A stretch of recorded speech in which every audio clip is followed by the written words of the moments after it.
as I'm filming it, it is October, and it's a great time to talk about fears. So today I wanted to talk about fears with content marketing and content creation. There are 4 that come up regularly with my clients, and one specifically that I had that I wanted to talk to you guys about and how I overcame. So if you have some fears or some excuses that you keep making about content marketing, this is the video for you. Let's get past it so you can make a greater impact with your marketing.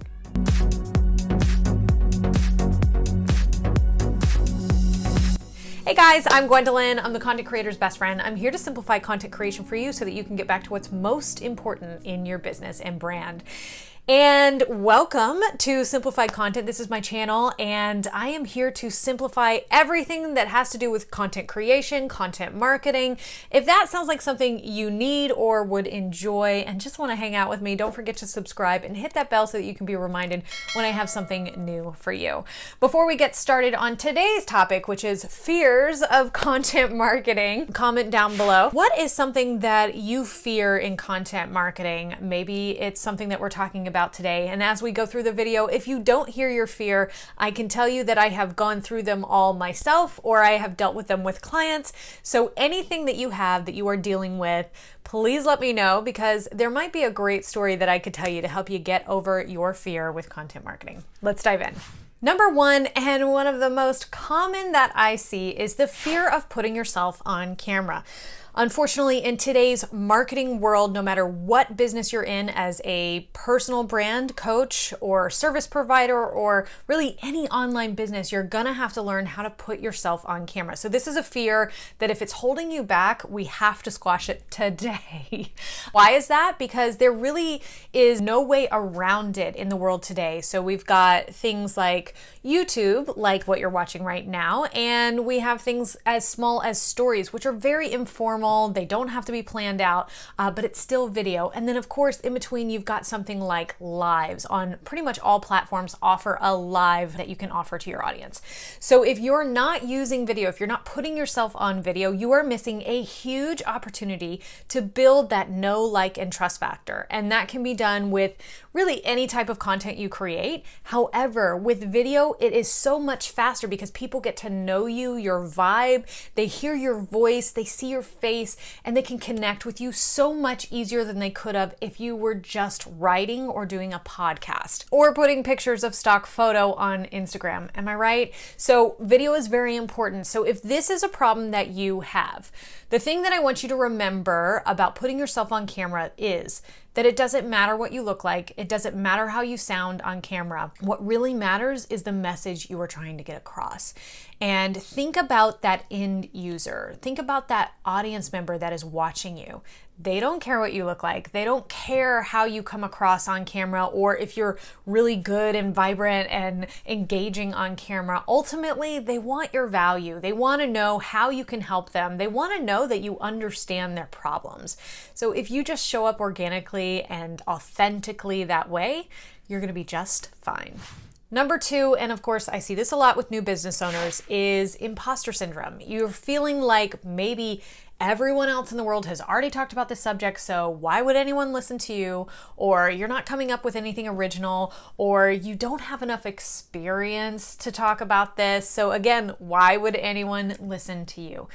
And to that, I have to say, there is always someone who is one step behind you, even if they are doctors or, experts in their niche. They probably don't know anything about ClickFunnels or Facebook marketing, whatever it is you're teaching or adding value into people's lives, they don't have your expertise. So even if you're not the extreme expert, you need to teach where you are. And there are some really awesome examples of this where people have just taught what they learned. Like almost immediately after they learn something, they turn around and teach it. And there was always someone to consume that type of content. So no matter where you are in your journey of learning, once you consume that knowledge, there's always someone who hasn't learned it yet. So please turn around and share the love, share the knowledge, and don't worry about if there's someone who's even going to listen to you.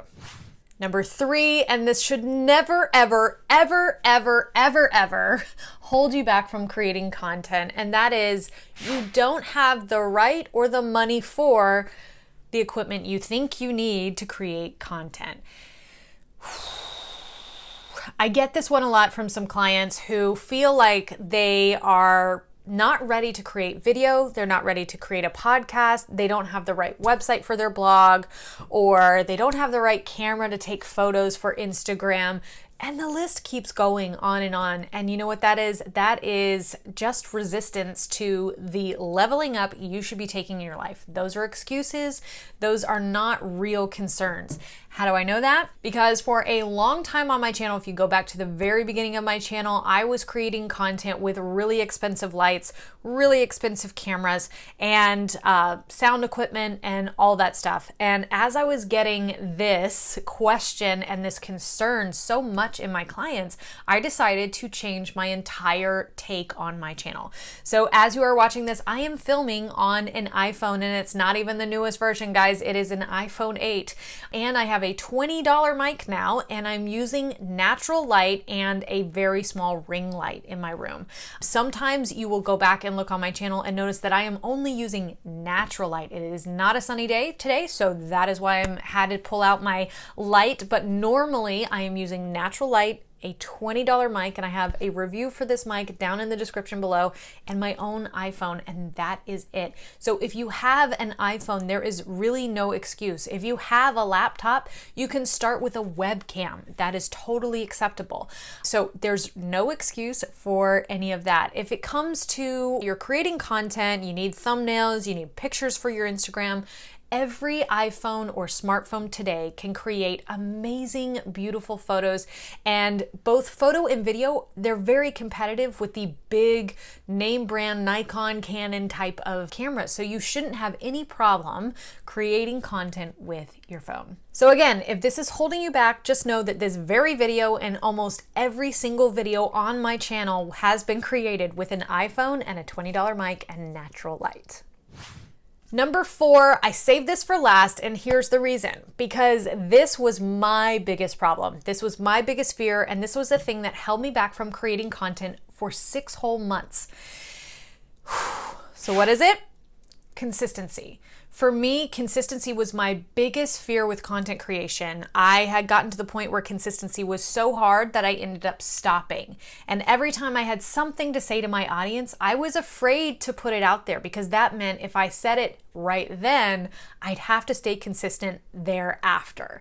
So consistency was my biggest fear with content creation. And how did I get over that? Of course, batching. And if you don't know about batching content, I have a fun video about this, but if you don't understand the concept of batching, or if you have decided that batching is not for you because you don't have the time to batch, I want you to think about it in these terms. Batching and someone who says they don't have the time for batching, it's like doing one sock of laundry when there's a whole pile of dirty laundry at a time. Just doing one sock, putting it in the washer, washing it, drying it, putting it away, and then coming back and picking one other article of clothing off of your huge pile of laundry. Does that make sense? No, it doesn't make sense, because it wastes so much of your time.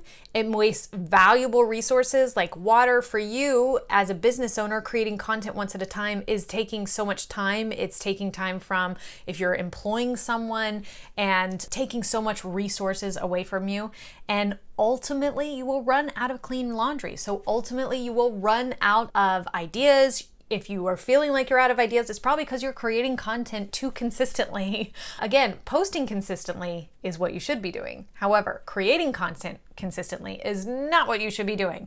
You need to be batching. You need to be doing a lot at once. And if you think that batching is going to take too much of your time, don't worry. I'm going to show you exactly how you can do it correctly to save time and to have max results and 10x your content creation with batching. Grab the link below for the challenge and jump in.